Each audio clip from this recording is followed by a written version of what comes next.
പൊന്നാനി കുണ്ടുകടവ് ജംഗ്ഷനിലെ സ്കൂൾ ബസ്സുകളുടെ അനധികൃത പാർക്കിങ്ങിനെതിരെ നടപടി സ്വീകരിക്കുമെന്ന് നഗരസഭാ സെക്രട്ടറി എസ് സജിറൂൺ. ഇത്തരം ബസ്സുകൾക്കെതിരെ ആദ്യഘട്ടത്തിൽ നോട്ടീസ് നൽകുമെന്നും സെക്രട്ടറി. ബസ്സുകളുടെ പാർക്കിംഗ് സംബന്ധിച്ച് NCV നൽകിയ വാർത്തയോട് പ്രതികരിക്കുകയായിരുന്നു സെക്രട്ടറി. തെരുവു കച്ചവടം ഒഴിപ്പിച്ച കുണ്ടുകടവ് ജംഗ്ഷനിലെ പാതയോരത്താണ് സ്വകാര്യ സ്കൂളുകളുടെ ബസ്സുകൾ നിർത്തിയിട്ടിരിക്കുന്നത്. ആദ്യഘട്ടത്തിൽ ഇവർക്ക് നോട്ടീസ് നൽകും. പാർക്കിംഗ് പിന്നീടും തുടർന്നാൽ വാഹനം പിടിച്ചെടുക്കുന്നതുമായി ബന്ധപ്പെട്ട നടപടികളിലേക്ക് മോട്ടോർ വാഹന വകുപ്പുമായി സഹകരിച്ച് നീങ്ങുമെന്നും സെക്രട്ടറി കൂട്ടിച്ചേർത്തു. അത്തരം വാഹനങ്ങൾ ആ തെരുവിൽ പാർക്ക് ചെയ്യാൻ പാടില്ല എന്ന് അറിയിക്കുകയാണ്.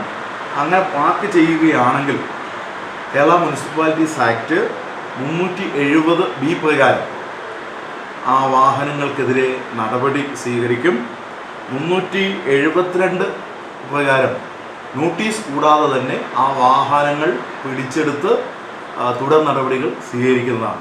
അതുകൊണ്ട് ഇതൊരു അറിയിപ്പായി സ്വീകരിച്ചുകൊണ്ട് അവിടെ നിന്നും ആ ഒഴിപ്പിച്ചെടുത്ത സ്ഥലത്തു നിന്നും വാഹനങ്ങൾ സ്ഥിരമായി പാർക്ക് ചെയ്യുന്നത് ഒഴിവാക്കണമെന്ന് NCV news Ponnani.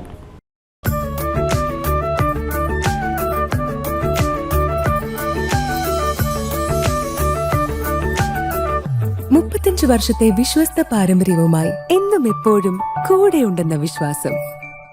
Basit wedding mall, Basith arcade, Poonkottukulam, Tirur.